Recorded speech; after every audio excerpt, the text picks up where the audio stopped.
You can fool some of the people some of the time, and that's enough to make a pretty decent living. So said W.C. Fields. 3 essential points. Number 1 is crooks are coming at you all the time, through the internet, through telephones, through knocking on your doors, through direct mail. As I speak, they're in some dark cave, figuring out ways to cheat you. Second of all of us will at some day be some of those people, some of those times. Everyone is going to fall victim to scams, including graduates of the Harvard Business School. When they fall victims to a scam, of course, it costs them a whole lot more money. The third thing to know is if you are a victim, or when you are a victim, do something, scream, don't blame yourself. Crooks are counting on us thinking, oh, well, if I wasn't so stupid, I would have never done that. I must be getting old, I must be getting senile, I should have never been tricked this way. Don't think that way. There are many agencies, government, federal, state, local agencies, that their job is to protect consumers. So talk to those people. You can take the person to small claims court.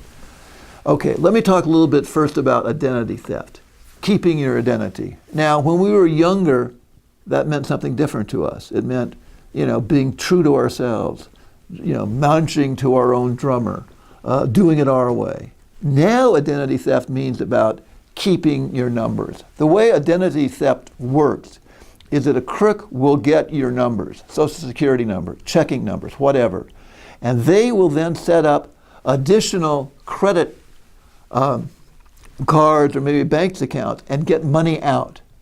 Now, unless they're very new at the game, they're not going to pay the bills that they run up, but they're going to come to you. How can you predict or protect yourself from identity theft? Protect your numbers. Okay? You may get an email to the effect from some credit card company saying that we need to, you got to immediately contact us because otherwise we're going to have to stop giving you any kind of credit at all. There is no bank, there's no government agency that is ever going to send you that kind of a message and ask you to respond by giving your Social Security card number, giving any other numbers.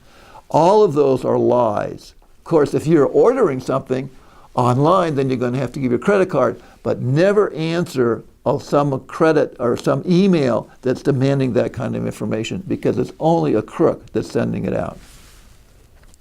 Second of all, a lot of times people just routinely ask you what your Social Security number is. I remember the other day I was at the doctor's office and one of the forms that asked is, what's your Social Security card number? And I just didn't fill it out. And of course no one ever bothers to check in any event, but if they did, they don't have no reason to legitimately ask me what my Social Security card number is. And I don't distrust my doctor, but other people have access to those records. Shred your documents. If you can go to Best Buy or any of those places, they have shredders, but the best kind of a shredder is called a cross shredder. That shreds documents both ways. And those are very hard to put back together. A shredder that just cuts it in long strips is fairly easy to reconstruct. So shred your documents.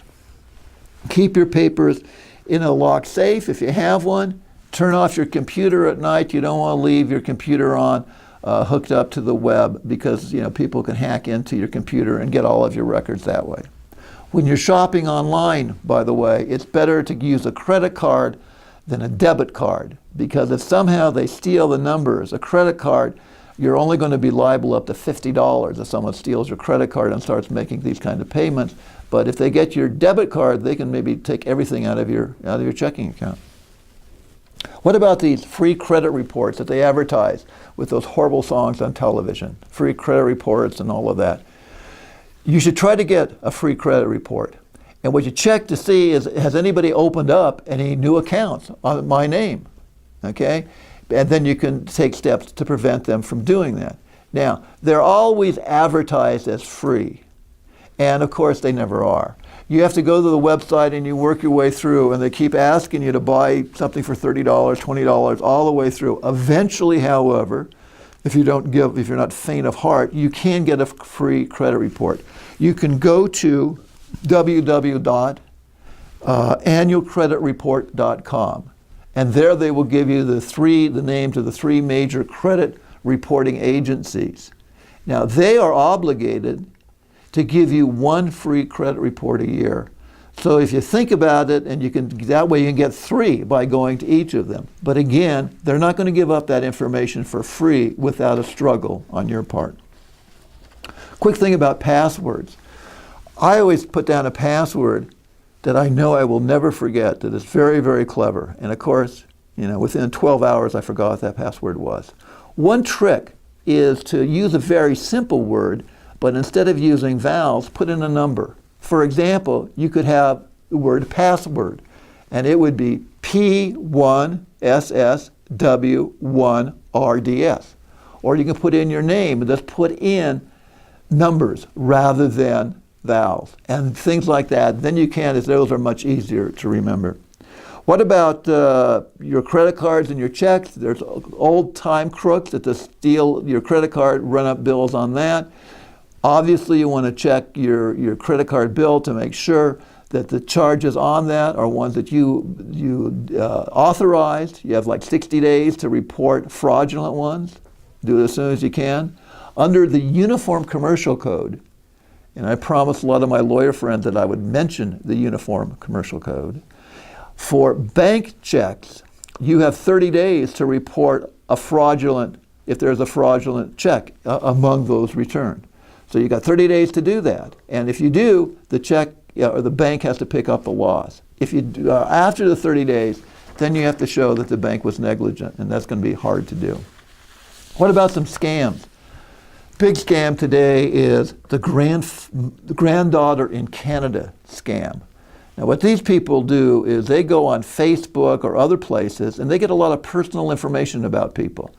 They find out that there's a granddaughter and Charlie is her grandfather. So they get Charlie's name and they know a lot about the granddaughter, and then they will phone her and they'll have somebody, in an hysterical young girl's voice saying, "Granddad, I'm in Canada and I need $2,000 to get back. So please wire it." Okay? That's the scam. And obviously there's going to be variations of that. You may get they might be from Aunt Jane who, is in Oklahoma or someplace like that. And they need money to get home. Just keep track, be very leery of wiring money to anybody, and but keep track of your relatives and make sure your granddaughter stays at home. Phone fraud is very big. If you haven't done it already, you can go to www.donotcall.gov and list your telephone number with it. That prevents telemarketers from phoning you. And that is a tremendous relief. Unfortunately, it does not prevent charities from phoning you or political parties. I have got so many calls from charities thanking, and they don't ask for money, they always thank me for my generous donation that I made the year before. And I had no idea I was so generous the year before. And no doubt I wasn't. But the gimmick is, well, you gave us $50 last year, and surely you can give us $50 this year. One thing we all have to do is learn to hang up on people. We don't like to hang up. It's impolite. The people, you can't use excuses with these people. They know everything. You say, "I can't talk now, my house is burning down." And they'll have something clever to say to keep you on the line. Just hang up. When you hang up, these people are not going to feel bad. What they're going to do is light another cigarette, burp, scratch themselves, and phone the next mark. One of my favorite cartoons showed a hot dog standing next to his or her mailbox, opening a letter that read, "Congratulations, you may already be a wiener." Now, you may get an email or a letter saying that you've won the Canadian lottery. And of course, you can't remember signing up for the Canadian lottery. But of course, to process the money, you'll need to send them $200 or whatever, and that's what the scam is. By the way, the odds against winning Powerball are 146 million to 1. That means that you could buy 73 million Powerball tickets and still have only one chance in 2 of winning.